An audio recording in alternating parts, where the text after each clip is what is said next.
जय श्री राम। बसहि नगर सुंदर नर नारी, जनु बहु मन सिज रति तनुधारी। तेहि पुर बसई शील निधि राजा, यगनित है गए सेन समाजा। उस नगर में ऐसे सुंदर नर नारी बसते थे मानो बहुत से कामदेव और उसकी स्त्री रति ही मनुष्य शरीर धारण किए हुए हों। उस नगर में शीलनिधि नाम का राजा रहता था, जिसके यहाँ असंख्य घोड़े, हाथी और सेना के समूह टुकड़ियाँ थीं। सत सुरेश सम विभव विलासा, रूप तेज बल नीति निवासा। विश्वमोहिनी तासु कुमारी, सी विमोह जिस रूप निहारी। उसका वैभव और विलास 100 इंद्रों के समान था। वह रूप, तेज, बल और नीति का घर था। उसके विश्वमोहिनी नाम की एक ऐसी रूपवती कन्या थी जिसके रूप को देखकर लक्ष्मी जी भी मोहित हो जाएं। सोई हरि माया सब गुण खानी, शोभा तास की जाय बखानी। करे स्वयंवर सो निर्वाला, आए ताग नितमही पाला। वह सब गुणों की खान भगवान की माया ही थी। उसकी शोभा का वर्णन कैसे किया जा सकता है। वह राजकुमारी स्वयंवर करना चाहती थी, इससे वहाँ अगणित राजा आए हुए थे। मुनि कौतुकी नगर ते गयऊ, पूर्वासीन सब पूछत भयऊ। मुनि सब चरित प्रभु भूप भय गृह आए, कई पूजा नृप मुनि बैठाए। खिलवाड़ी मुनि नारद जी उस नगर में गए और नगरवासियों से उन्होंने सब हाल पूछा। सब समाचार सुनकर वे राजा के महल में आए। राजा ने पूजा करके मुनि को आसन पर बैठाया। आनि दिखाई नारदहि भूपति राजकुमार, कहु नाथ गुण दोष सब यहीं के हृदय विचार। फिर राजा ने राजकुमारी को लाकर नारद जी को दिखलाया और पूछा कि हे नाथ, आप अपने हृदय में विचार करके इसके सब गुण और दोष कहिए। देखी रूप मुनि बिरति विसारी, बड़ी बार लगी रहे निहारी। लक्षण तासु बिलो की भुलाने, हृदय हर्ष नहीं प्रकट बखाने। उसके रूप को देखकर मुनि वैराग्य भूल गए और बड़ी देर तक उसकी ओर से देखते ही रह गए। उसके लक्षण देखकर मुनि अपने आप को भी भूल गए और हृदय में हर्षित हुए, पर प्रकट रूप में उन लक्षणों को नहीं कहा।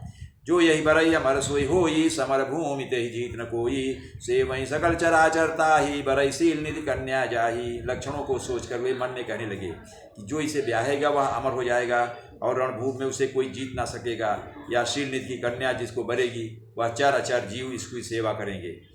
लक्षण सब विचार राखे, कछुक बनाई भूप सन भाखे। सात सुतासु लक्षण कही नृप पाही, नारद चले सोचे मन माही। सब लक्षणों को विचार कर मुनि ने अपने हृदय में रख लिया और राजा से कुछ अपनी ओर से बनाकर कह दिया। राजा से लड़की के सुलक्षण कहकर नारद जी चल दिए, पर उनके मन में चिंता थी। करो जाई सोई जतन विचारी, जही प्रकार मोहि बरय कुमारी। जब तब कछु न होई तही काला, हे विधि मिलई कवन विधि बाला।